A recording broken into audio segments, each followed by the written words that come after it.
In this lesson, we're going to be building this beautiful layout using the layout elements that have been provided to us using HTML5.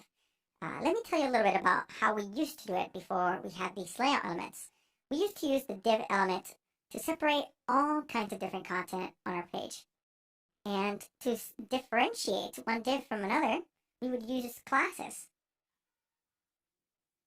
And you can do this today, but HTML5 has provided us tags for the most commonly used layout elements.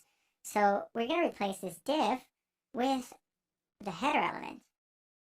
In here, I'm just going to type header, and let's see what that looks like. If you ever want to see what these look like without the styles, just feel free to comment out or remove this style right here, and you'll see header right there. Okay, I'm going to put that back. Another great layout element that we've been given is the footer element. I don't know why I did two clothing tags there. See what that looks like? Perfect.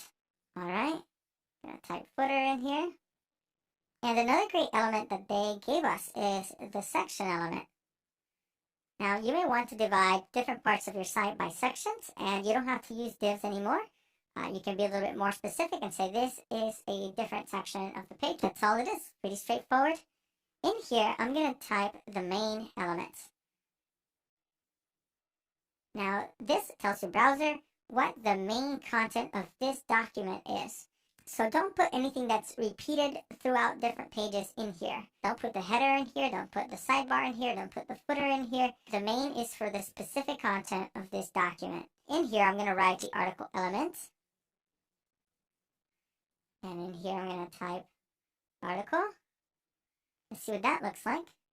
All right, there we go. I have an article inside my main element. I'm going to multiply this. All right, perfect. And now, as a sibling of the main element, I'm going to place the aside.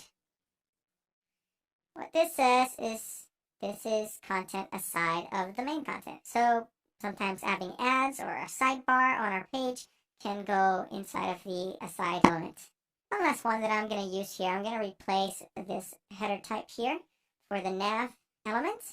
This is also a very common element, and they've given us an element for that, and I'm just going to type here navigation and hit save. All right, here we go. We've built a basic layout using the layout elements of HTML5. On the next lesson, we're going to embed some images and a video.